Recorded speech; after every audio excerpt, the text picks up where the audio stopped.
Welcome to Open Invite. This episode is brought to you by Dallas Canvas Upholstery. More on that soon. Today's guest is a 90s car enthusiast, collector, and builder. He's a man of many interests and someone who puts his relationships first. Please welcome one of my oldest and dearest friends, Drew Ewing. What's up, buddy? Heck yeah, dude. We did it, man. We did it. Let's go ahead and take a swig of this thing. You know, you brought these in. Yeah. Bo mentioned them in episode 3. Yeah. So let's see what this I've is been all trying about. to put everybody on the liquid death because dude. I'm not necessarily like a health guy, but I quit drinking sodas like altogether because, dude, it was bad. Why did you do that, you think? Dude, they're just terrible. You know, That's fair. They're dude. Terrible compared to this. Like a Dr. Pepper is what 160 calories for a 12-ounce can. And what's this? 10. 10? Yeah, 2 grams of sugar. Let's find out, dude. Let's see what's up.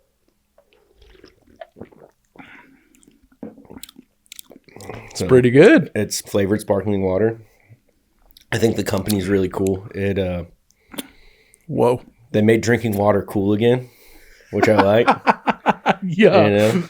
Yeah, I remember when these first came out, everyone was like, what are they? They were on every podcast. Dude, they did a great job with their marketing. Yo, dude, marketing geniuses. Oh, yeah. I haven't had a Dr. Pepper in maybe 3 or 4 years. I quit Dr. Pepper a long time ago, but then I was like, okay, well, I'll have Coke, like a Coke every time I have like tacos or something. And then I just found myself drinking Coke or orange soda. You just replaced one vice for another? Exactly. Dang. And so now, dude, my shop fridge filled with this, my work fridge filled with liquid death. Heck yeah, dude. They have too many flavors that are just so good that, you know, even the regular water. Like I drink the regular water more than I drink anything. I like the green one, the red one, and I think those are the 2 ones that I've tasted. The green is the lime. Yeah, the lime's good. I keep that one on stock constantly. Yeah, as people who have like some Mexican culture, hey, we just love the limes. I say that because I know you've been in the Mexican culture for years, dude. Yeah, that's why I have the lime so much. Heck yeah, dude. I love it. You know, whenever we're over at my wife's parents' house and her mom's cooking or something, like I'll go to the shop because my shop is next door to her house or her parents' house. What do you mean? Our shop? It's her dad's shop. Oh, tight, that's dude. next door to their house. Yeah. And I rent it from him. Is that the place that you tried to run the podcast out of? Yeah. Attempted the podcast, yeah. Yeah, so what happened there? Dude, it's a lot of work. Yeah. Big ups to you, dog, because it is a lot of work.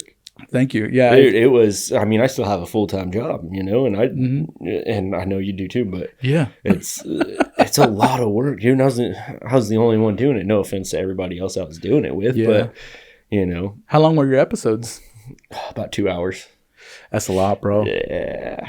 Yeah, we did our first episode 1, with me and Andrew, and the editing is crazy on 2 hours. Yeah, and we were going to do it was going to be an uncut thing. Yeah, dude. Yeah, that's how we were trying. We were just trying to do it uncut. The first one was perfect. Was it going to be a 1 cam setup? 3 people, 1 camera. Like it was like bare bones as bare bones could be. Sorry, I got a hair in my face. That would make like for a lot easier of an edit, but one thing that I really try to focus on with this pod is just like the production value. Yeah. A lot of the people that I have on the pod, they were really close, and so it's like the banter goes back and forth, so you have to switch the camera a lot. Yeah. And that's just a ton of editing, dude. We filmed 2 episodes. I didn't even get to film, to edit 1. I was just like, well, dude, it instantly, because I was putting so much effort into it, it was honestly putting a strain on my relationship. No. Not in like a bad way, but, you know, my husbandly duties around the house were slacking because I obviously had so much effort in at work. And then after work, I put so much effort in doing the podcast. And then obviously, like, I'm still working on cars and everything. And I was just letting the husbandly duties kind of slide down, which is not okay. Yeah. So ultimately, I just decided, like, we're going to put this on the back burner. Yeah. So that can't be one of the things that takes a hit. It can't be. That might be the thing that you need to uphold the most. Exactly. So, which I have started doing. I started being a little bit more supportive on the DIY fronts. Oh, what do you mean? She likes to do a lot of DIY projects. Nice. Shout out Paola. Yeah, shout out Paola doing all the DIY projects. What kinds of things does she like to create? Oh man, she's been on ChatGPT and like, bro, no, she got a bad case of the ChatGPT, dude. Dude, but it's so helpful. She's able to tell it to put like paneling on the bottom half and a trim down the middle, and so she basically used it as like an interior designer. Exactly, as like an interior designer. And then literally like this past week, we took that ChatGPT photo and made it a reality. And it's, yeah. Dude, I mean, I did see that. I put the paneling up and I put the trim and everything up, and then she painted everything. And dude, it turned out amazing. Dude, heck yeah, man. I try to use ChatGPT to help me understand my chess moves. Your chess moves? Yeah, dude. What, are you trying to be the next Magnus Carlsen or what? No, dude. Heck no. Dude, that guy's crazy. He's cool as heck, man. Yeah, that guy is insane. Super autistic, but he is, dude. But him and Hikaru Nakamura, like, they just be going back and forth, 1 and 2. They're just head and shoulders above everyone else. So I try to get ChatGPT to give me analysis of my chess moves. And what I found is that I can't do it live. I talk to ChatGPT as if it's like I'm frustrated with it. I'm like, I feel like you're not paying attention to my moves, chat. And she's like, you're right. That did happen. And I have to go through and restate all of my moves. ChatGPT, I feel like you're not taking my feelings into consideration. What I recently saw is that people are saying that ChatGPT is getting a little sycophantic. Like, it just basically wants to be a yes man for you. Whatever you say. And you have to prompt it in such a way that it could be real with you. Well, I feel like a lot of people are trying to have conversations with it. For real. Everyone's trying to turn it into... We talked about this in episode 1. But have you seen the movie Her? No, I haven't seen it, but I know what you're talking about. Yeah. Yeah. Everyone gets way too attached to their AI helper in that movie. And I feel like people are starting to get like that. There's been countless numbers of people that when I talk to them about ChatGPT, they're like, me and ChatGPT are like this. And I'm like, shouldn't be that way. Yeah. You know, you and the people in your life should be like this. And chat should just be a tool, like you said. Exactly. Yeah, that's what it is. It's a tool. It sounds like Paola's using it as a tool, for sure. Yeah, for sure. But one of the things that I wanted to ask you was like, why, if we can get into your fascination with 90s cars. Oof. Like, why did you specifically gravitate towards that? I mean, it's mainly 90s and early 2000s cars. One, they just don't make them like they used to. I'm going to sound like an old boomer right now, but they don't. And especially Japanese cars, man. 90s Japanese cars. 90s Japan in general, and like early 2000s Japan, it was the time to be alive. Like, dude, just some of the videos I could send you, like, it's just so cool. It's a vibe, right? It's just everybody's so chill. Everybody, like, they dress. You're not talking cool, about the cars, right? You're talking about being there in the 90s. I'm just saying, being there, the people, the cars, the vibe, the scenery. Yeah. If it's going back to the early 2000s and 90s, and like Jinkos are cool again. Are they really? Yeah. When are Fat Farms making a comeback? Okay, not that cool. But so you think that Fat Farms were really cool? No. Okay. I mean, it's cool to be like goth emo. Like, it's cool. Did they claim Jinkos? Yeah, they claim Jinkos. What? It was always like goth emo kids. Oh, dang. Jinkos, yeah. I didn't think that because of the flame head. Yeah. Okay, yeah. Punk people. Yeah. You know how, like, I don't know what country it is. I think it might be Korea, but it could be Japan. How they have a huge fascination with, like, cholo. Japan for sure. Yeah, dude. There's actually this dude in Japan who has a taco truck.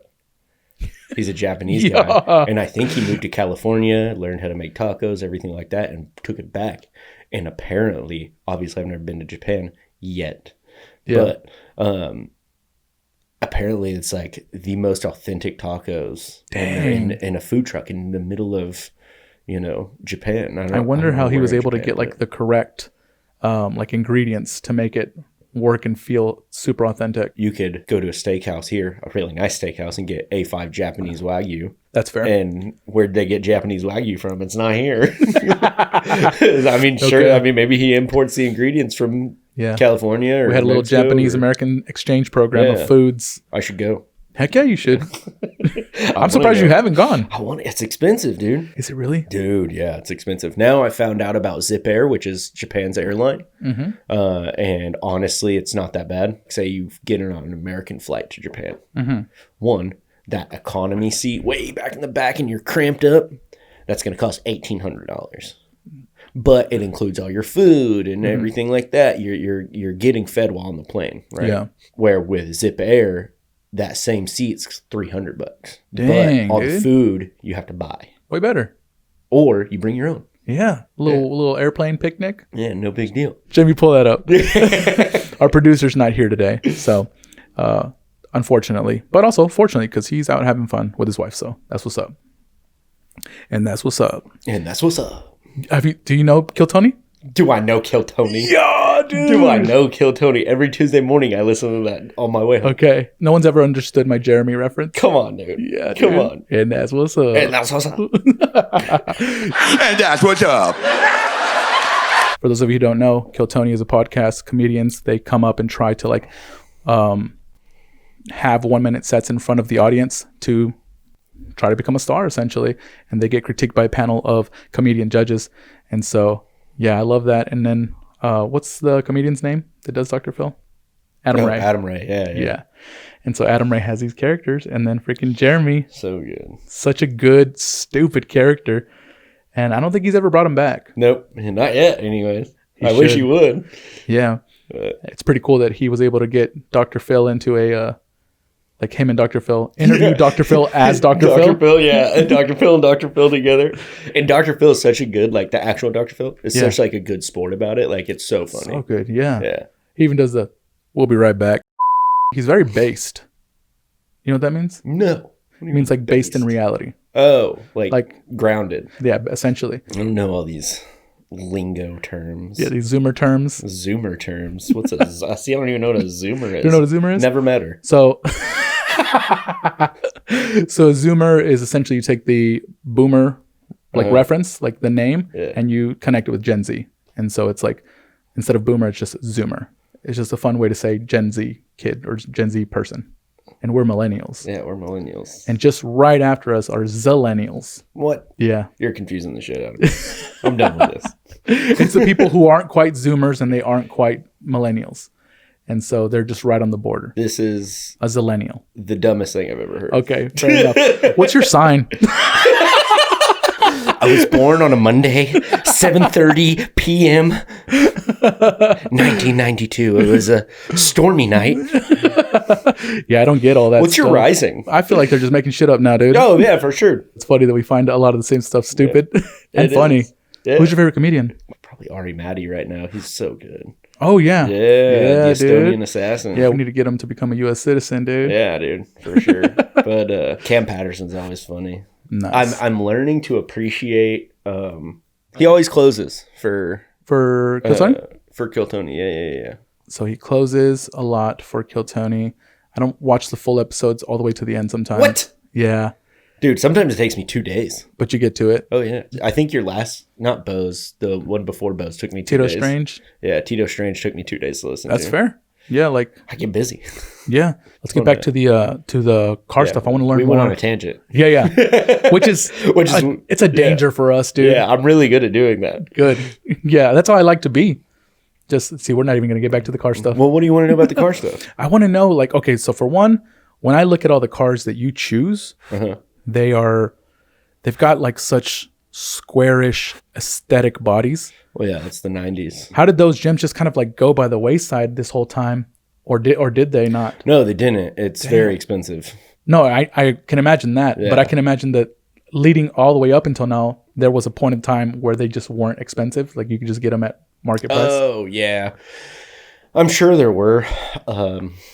I like to say like my biggest regret is not buying all these cars whenever I was like 10 years old. Damn, dude, if only. Yeah, if only if only you had the foresight. Yeah, if only I had the foresight and all the money in the world. Everyone says that about Pokemon cards. Dude, I wish I had my Pokemon cards. Everyone says that, dude. Yeah. I wish I still had my Pokemon cards. If you still had all your Pokemon cards from when you were a kid, they're not as high valued as you would think. Right. That's kind of how I feel about my Volkswagens. So my wife got me into Volkswagens.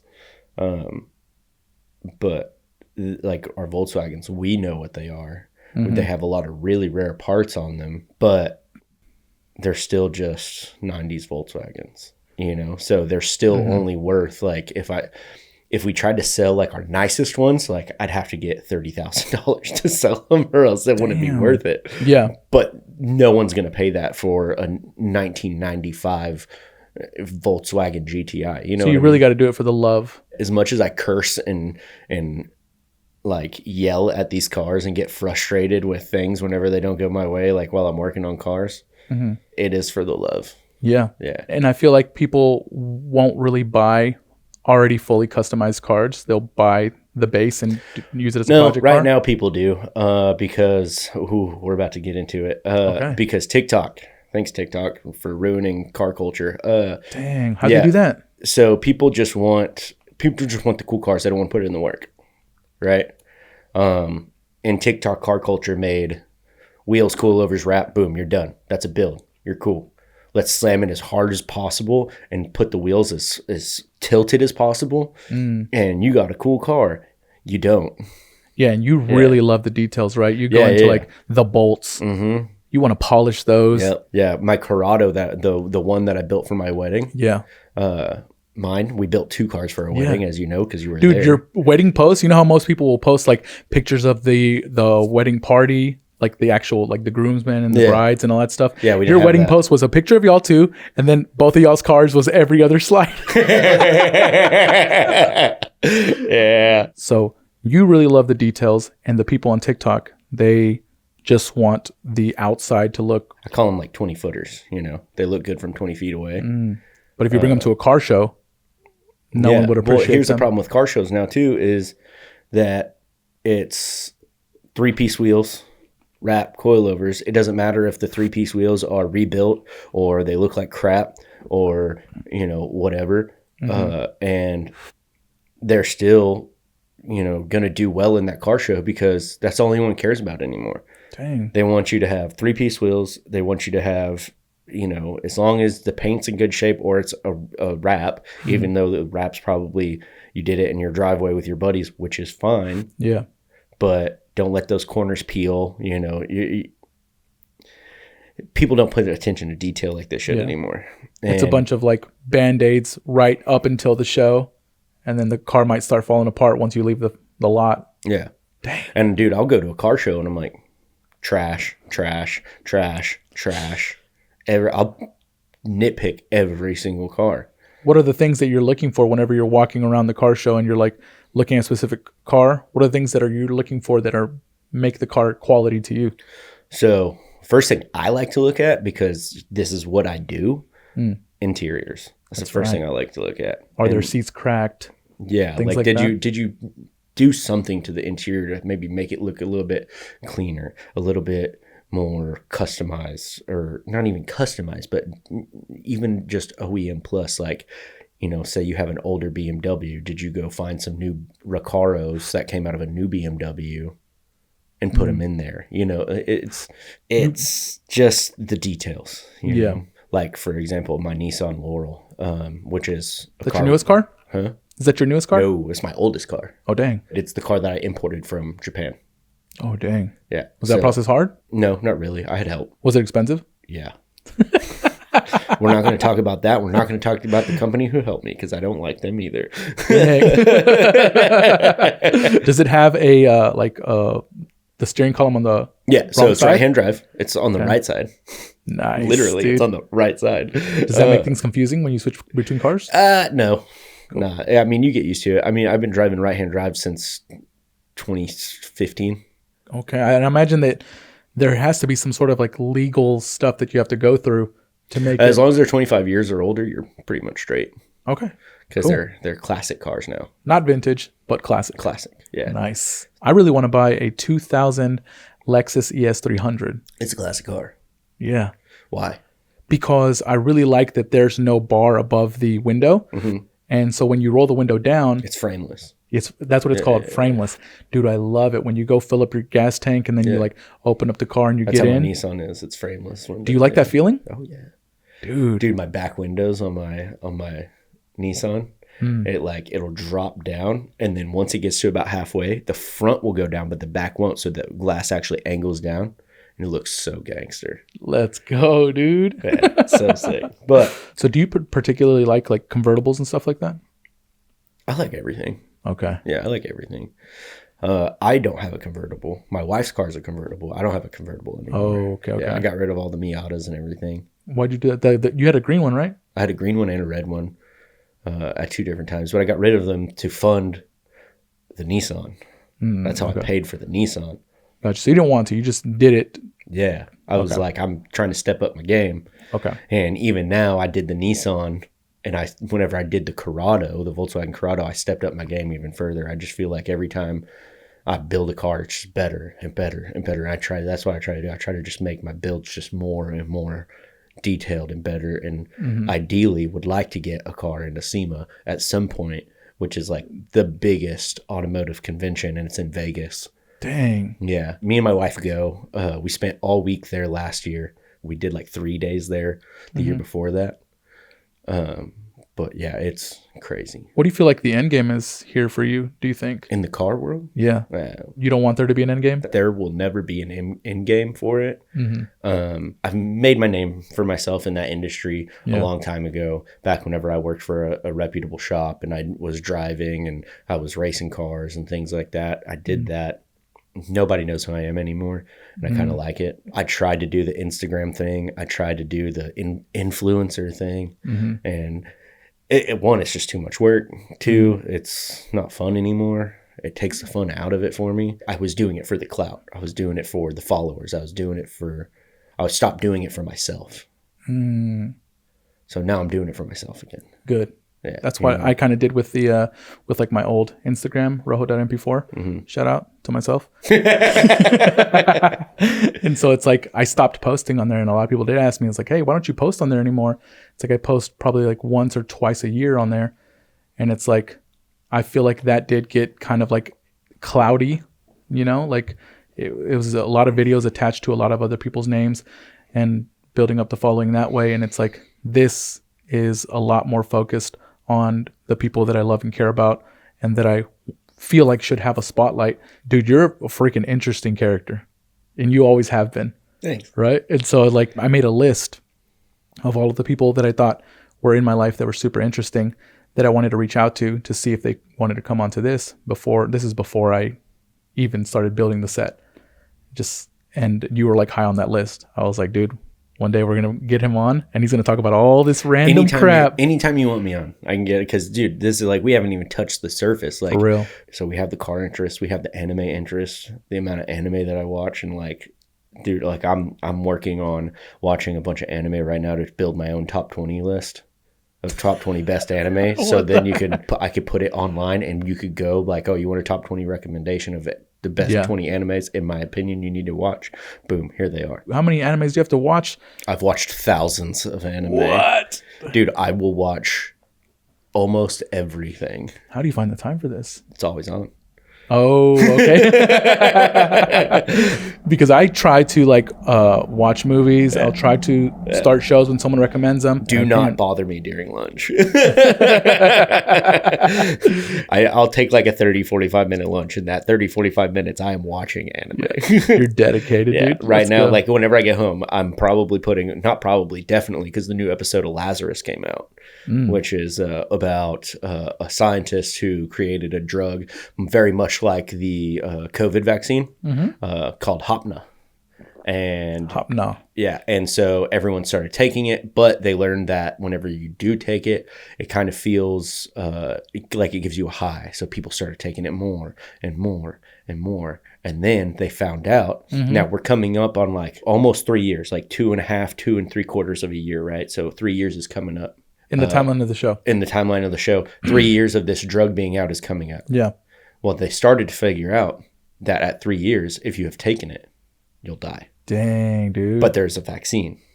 But only the doctor has it. And no one can find the doctor. He went MIA. This is kind of reminiscent of like Cyberpunk. Have you seen that anime? I've watched a little bit of it. I need to finish it. But have you ever heard of an anime called Cowboy Bebop? I have heard of it. That's my number one.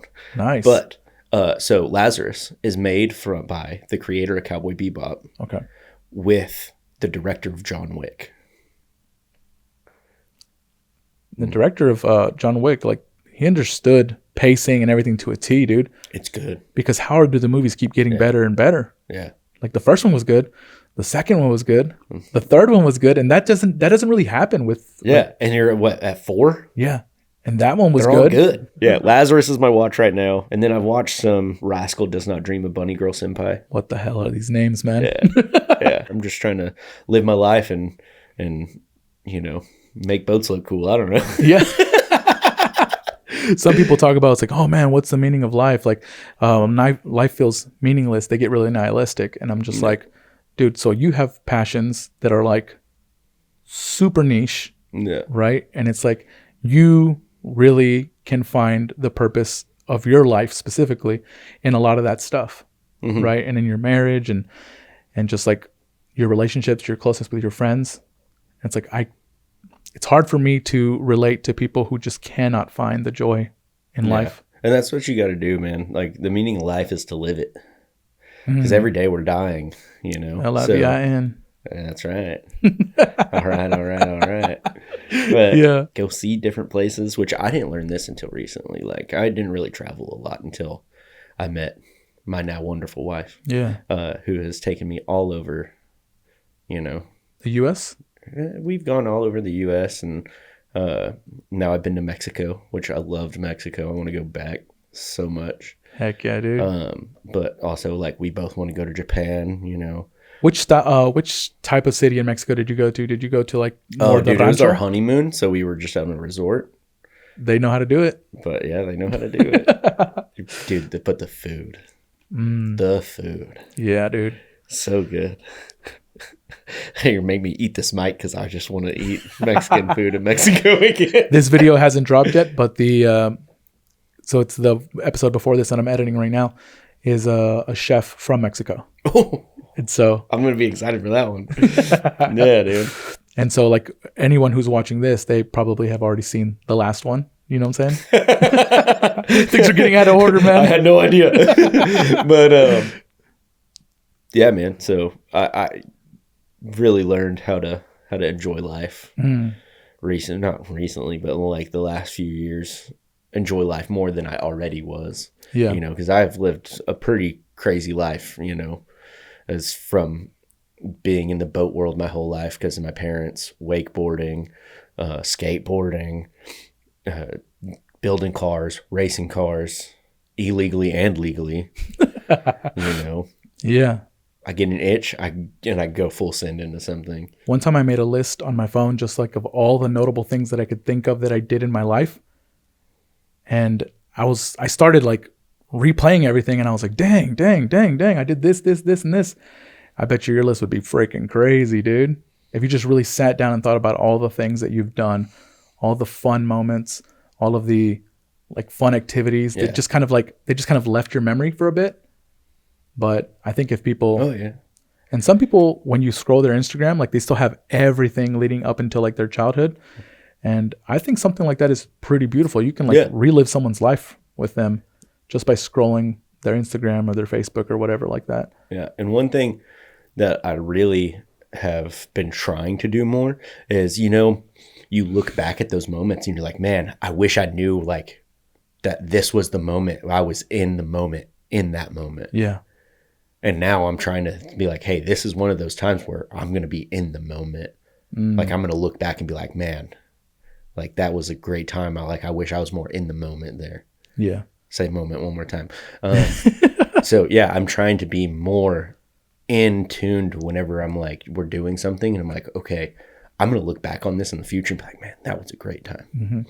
like before I met my wife, whenever me and all my friends lived together, we were always doing car stuff. And in my house, my old house in Farmers Branch, we always had cars everywhere. Yep. Everybody, I would come home from work and there'd be 10 people there working on cars, you know, and your garage is so extensive. Yeah. It had so many different tools. It makes sense why people pull up.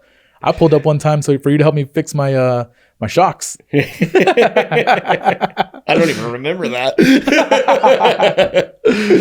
Well, thank you though. Yeah, no worries. But yeah, and like I kind of realized this whenever I met my wife and just trying to be more in tune with everything. And me and her, we do so much stuff. Like we would go to all the different car shows. We go to car shows in Arkansas. You know, I never went to SEMA until, you know, I met her and we went to SEMA together and which is Vegas. And we do, usually we do the Arkansas one, but it's so hot in August whenever the Arkansas show is. Yeah. It's funny that your wife is actually the one who brought you deeper into the car world. She showed me a side that I never saw before. Yeah. Yeah. So she showed me, I always knew the DFW car community, right? Japanese cars, JDM cars, things like that. She brought me, which I started off in the Euro world. Yeah. Like whenever I first got into cars, I was a big Volvo guy, which isn't like the coolest Euro car ever, but I was a big Volvo guy. And then I was like, okay, well, JDM cars are cooler, so let me switch gears and go into Nissans and stuff like that. And then she was like, I always fell in love with the Corrado. I love the Corrado since I think the first time I ever saw a Corrado was like 2012 when the first Forza Horizon came out. That was the car you started in. Yeah. And I always wanted a dark red Corrado like in Forza Horizon.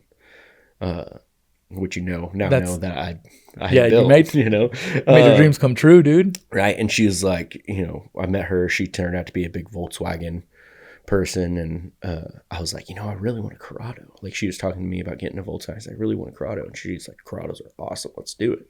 So we found a good one, fixed it up. I mean, it took 2 years to build. Yeah. But we did it on time. Yeah. We built it, and dude, I met this guy at a card show. It's Brody MK7. So I don't know what the MK7 stands for, but I'm sure you do. And he builds stuff as well. And I showed him Is it a Volkswagen guy? I don't know if he specifically You said MK7? Yeah. Yeah, so Mark 7. It would be like a Mark 7 GTI probably. Yeah. And so I showed him your GTI. Yeah. Your Volkswagen. Wait, my GTI? Because we have like two GTIs. We have your blue one. It's like bluish teal. Did you get rid of it? Oh, the one you filmed? Yeah. Oh, that was our Mark II. That was our Mark II Jetta Coupe. Okay. Yeah, we did get rid of it, unfortunately. Dang, he liked it. Yeah, everybody liked it. That car's so rare, and I wish I didn't sell it. But I got too many cars. We got like 9-10 cars right now. Dang. That's dude. One thing that you said just a little second ago that I've been feeling a lot lately is that I remember there was specific times in my life where I felt like it's like, dang, those were the good old days. But right now, I feel like I'm actually in the good old days. And so like I do take a lot of moments to just, dang, you hear me get choked up a little bit, dude. I do take a lot of moments to just let it sink in, reflect on everything that's happening in my life right now and everyone that's in my life right now, because this truly just does feel like the good old days to me. Yeah. And I think that's, if you ever get that feeling, it's like, dang, dude. Yeah. I became more open-minded to be able to tell, like, we're all here. We're all in the moment. Like, this is that moment. Whenever we look back, and we're going to be, 50 years old, look back and be like, damn, you remember whenever we did this? Yep. Like, the pace of life has changed so drastically for just everyone that I feel like you can live a lot more life a lot more quickly nowadays.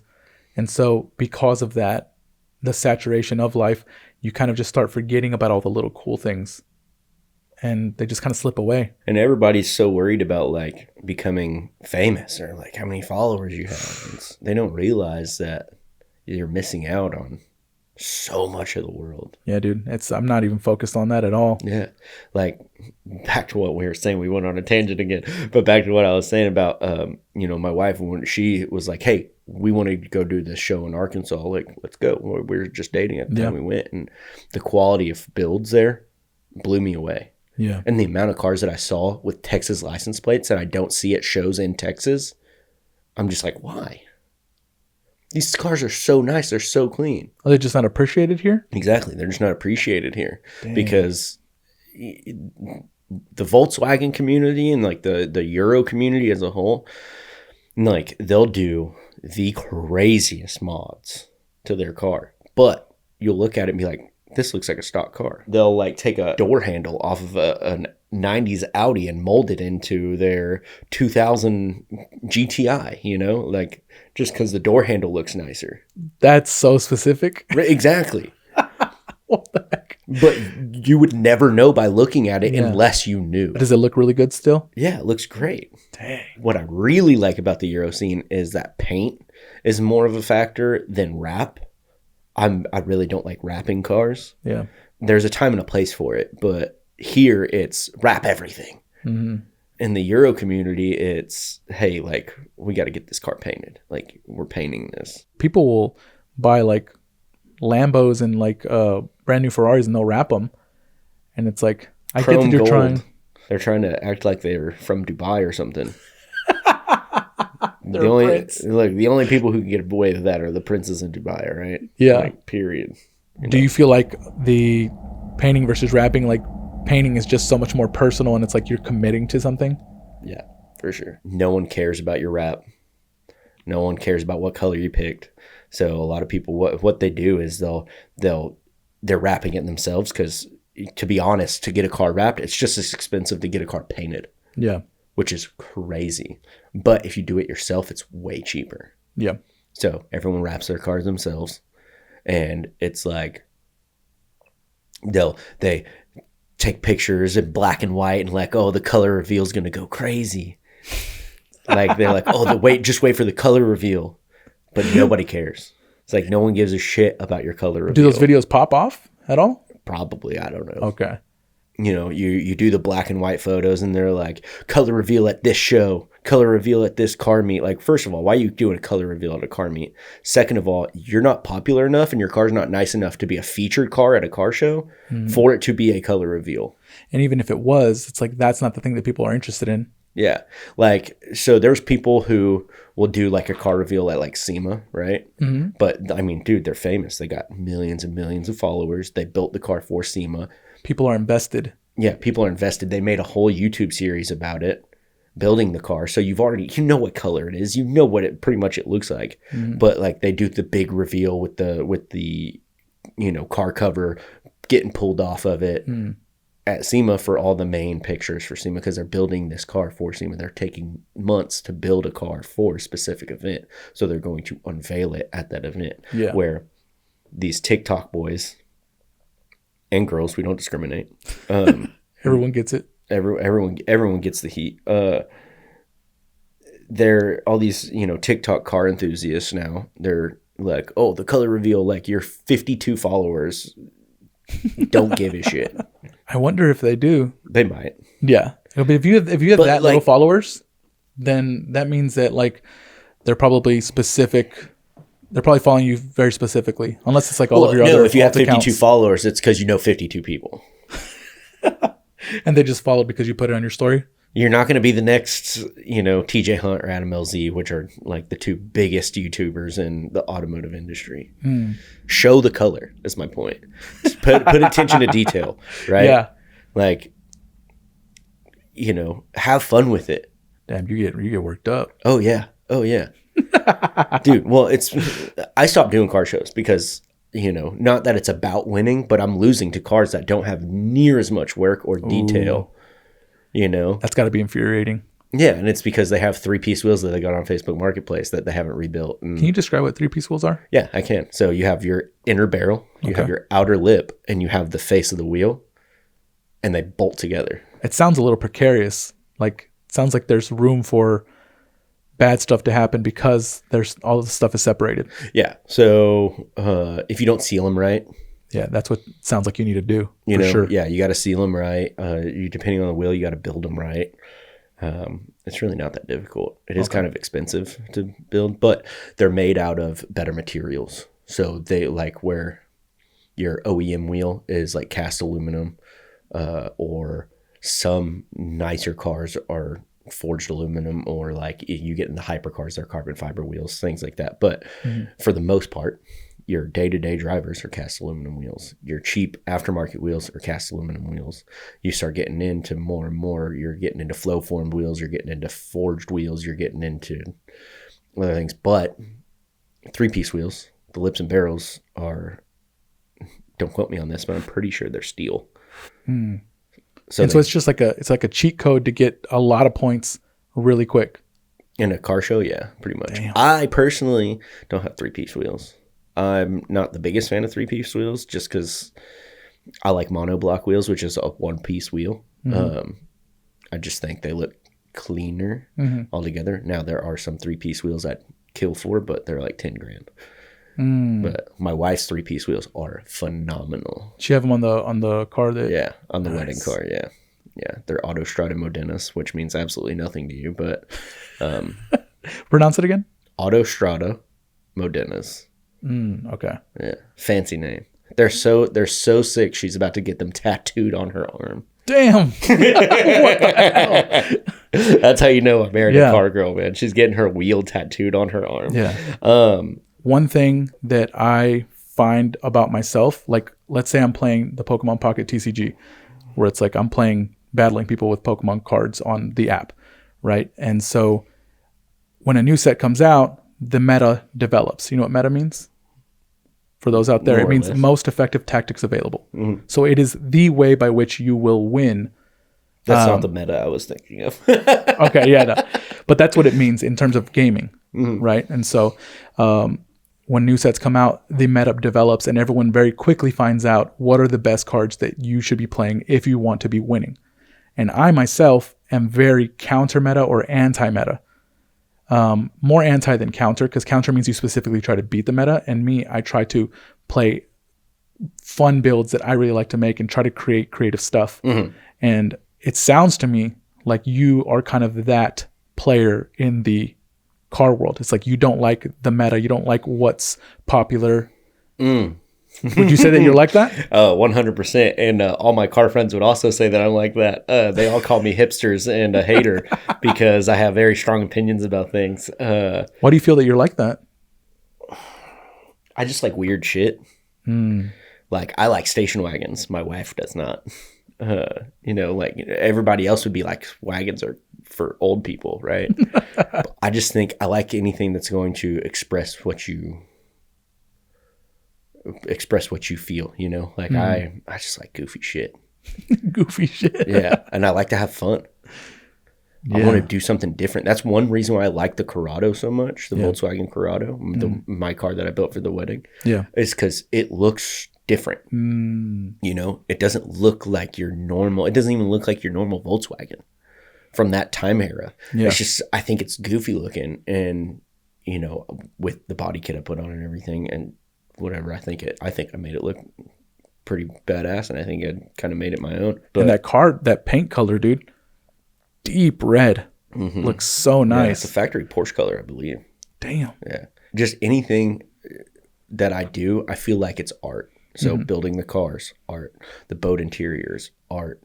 That's more so art to me than the car building. The car building is a fun hobby. I call it my hobby that I take too serious. And then the upholstery for like building interiors for boats. For our actual business, is that is the closest thing to a Picasso or a Van Gogh I think I'd ever get to. That thing, it's art. What makes it so like precious, do you feel? So for the most part, I mean, what we do is bespoke custom upholstery jobs to your boat, right? You could not call me and say, hey, I have X, Y, and Z boat. I need you to make it and ship it to me. I can't do that. Because everything we do is... Hey, yo. Who's beating their dog out there? I wonder if the mic picked it up. He's got to have. Yeah, leave it loud. So you're saying it's bespoke? Yeah, it's bespoke, right? So I don't have anything on file. I could just cut on a CNC machine and ship out to you. I have to have your old stuff, and I cut it up, make patterns. I have an awesome team of people, and we all work together, and it's phenomenal. And everybody that we have is so good at what we do, and from start of the process to finish of the process. Damn. Do you have to like make molds of these old pieces that you're going to So replace? basically what we do is we take it all apart Yeah. and we cut each thread individually by hand, right? To take it apart. And that's our pattern, basically. As long as it's in good enough shape. If it's not, we have to make a pattern. This is essentially like artisan. Yeah. Does that not like really eat into the time? Oh, yeah. Damn. It ain't cheap. Okay. Okay, good. But yeah, but if you had a boat and it's like, hey, it's getting beat up. I want it to, the interior to get refreshed, but I just want it to look factory. I will absolutely do that for you. No problem. Drop it off. It's easy. Okay. But for the most part, what we get is kind of what I think we've made a name for ourselves in is our custom work. And I'll sit down with you. We'll have a meeting. We'll kind of, I'll pick your brain, see what you're feeling, let you pick out your materials, things like that. And then we'll go to the boat and I take a Sharpie and I'll just draw straight on the seats. Damn. And so okay, hey, you want to change the stitch here? I'll change the stitch here and I'll shape the stitch and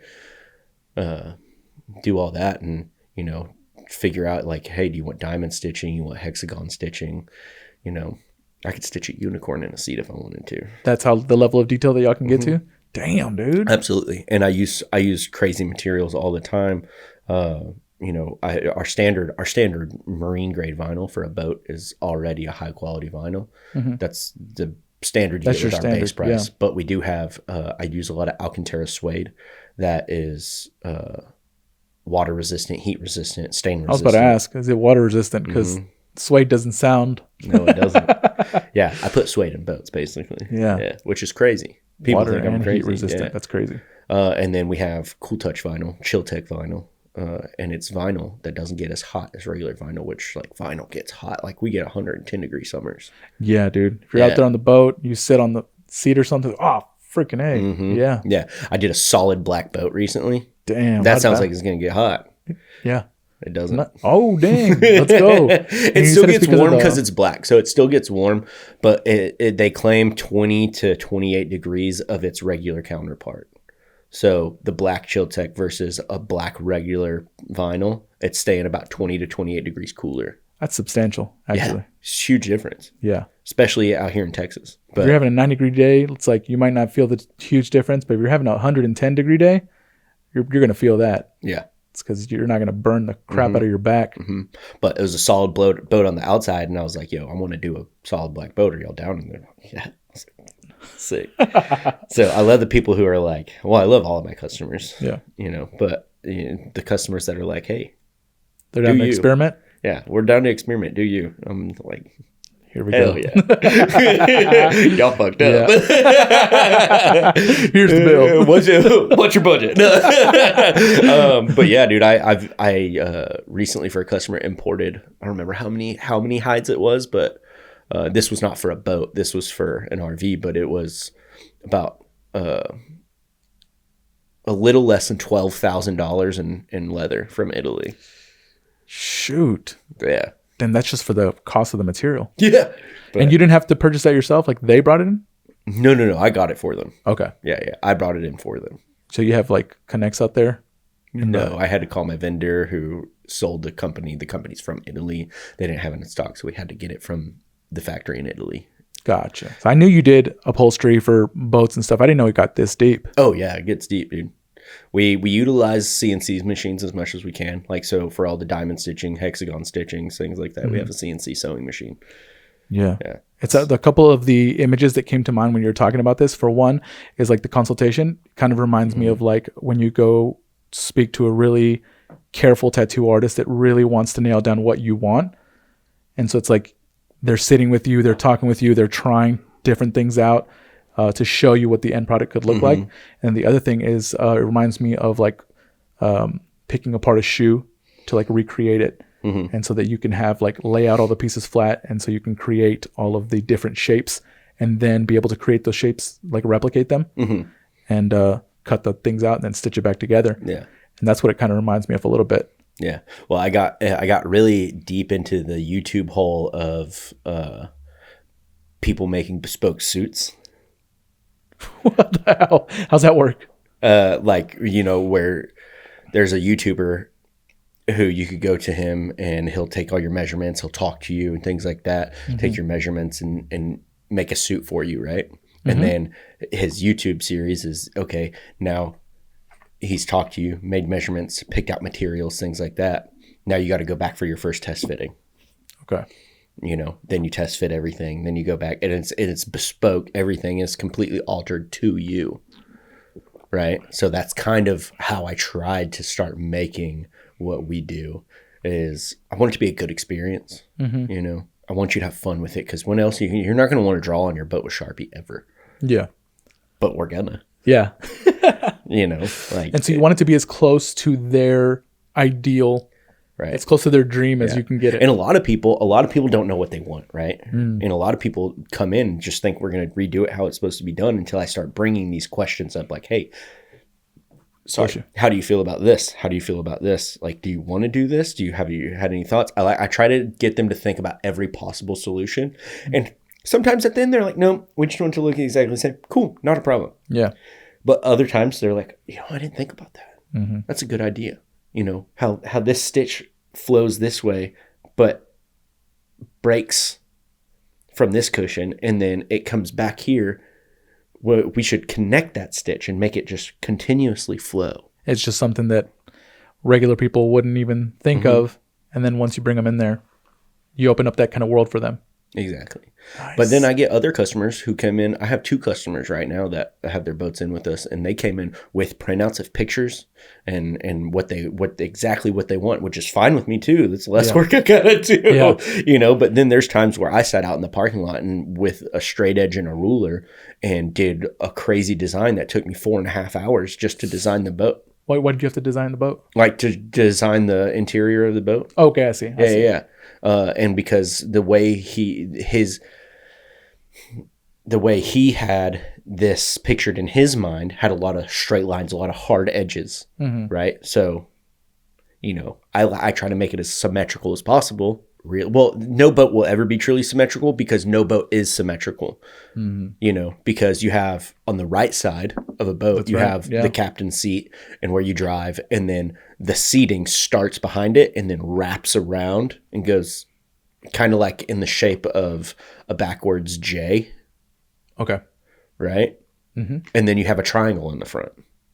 So no boat is truly symmetrical, but the rear hatch over the engine compartments, they could be symmetrical. You could do some things to kind of make the cockpit area symmetrical.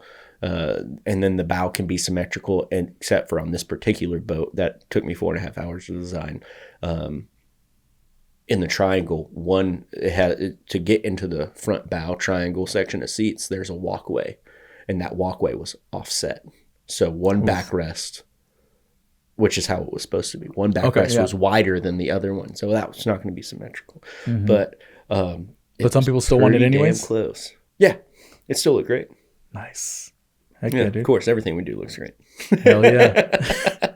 And one video that I saw recently, just talking about boats, is these 2 guys, and one of them is wakeboarding in the back, and the other guy wants to go hand him a drink, and the boat kind of like bumps up, and he falls, and then the other guy is trying to like, oh crap, the actual person who was driving is now off the boat, and they're just recording this whole thing, and he tries to like pull his way back up to the boat, and then he falls, and so the boat's just now, it's rogue. Yeah. I've seen people do this. So boats, especially wake boats, whenever people are surfing and stuff like that behind boats, it used to be called perfect pass, but it's basically cruise control, right? And so many people will be like, oh yeah, drive, surf, you know, they'll hop off, surf, nobody in the boat. The amount of boats. They'll just ghost ride the boat? They just ghost ride the whip, man. And the amount of boats I've seen totaled. It is ridiculous. But for the most part, like the pros who do it, yeah, I'm sure somebody's hiding in the bow or off like camera. in the front of the boat, off camera somewhere. Because, I mean, dude, boats are $200,000 now. Heck no, dude. Dude, yeah, it's crazy. Especially like high-end surf boats and wake boats. Like, there's boats that go up. There's like a company called Bavati. I think they start at $400. Yeah, you can't risk that, dude. No. You got to have somebody hiding behind the camera. You are crazy. And insurance definitely ain't covering it. Yeah, that's You're like, I'm sorry, you jumped off the boat by yourself while it was running and tried to surf. And you posted it on Instagram? Yeah. No, you're not covered. Sorry, we found your post. Exactly. Yeah. Oh, heck no, But, dude. I mean, the successful ones are cool, though. Heck yeah, dude. Yeah, the successful ones are cool. They do it for the clout, I'm sure. But it's like, you got to have a safe way to get that clout. You got to have somebody behind the camera. Dude, I don't think that industry's very clout-based. Okay. Yeah, a lot of people, like, a lot of I don't even want to say influencers. The industry doesn't even really have influencers for they just like to do dumb shit. They just like to drink and get out there. One of my best friends in the whole world, he's a pro surfer, a pro wake surfer. He's just so chill, so down to earth. He's got a huge following. He had the blue check mark before you could buy it, and he's just a super chill guy. And that's how they all are. Yeah. I've never met a famous, like, water sports industry person who is just an asshole. Caught up in the whole. Yeah. No one cares in this industry, and it's great. Damn, those are the type of people that I really like. Yeah. They're just people who don't take themselves too seriously. Yeah. The boat industry is such a cool industry. Damn. Yeah. It's not like it used to be, but nothing's like it used to be. Yeah. We've gone through this. Yeah, exactly. Back in 2007, 2008, the boat industry was crazy. Why? What made it so crazy? It just was, wakeboarding was huge. Now surfing's huge. Surfing is chill. It's easy on the body. But then wakeboarding was huge, right? And wakeboarding, you just had people going absolutely buck. Like doing crazy shit. Like Monster jumping, Energy. like flipping stuff. Oh, yeah, dude. Red Bull. I dock started off of the 35 bridge. So I had 2 ropes hooked up to a boat, like to lengthen it out.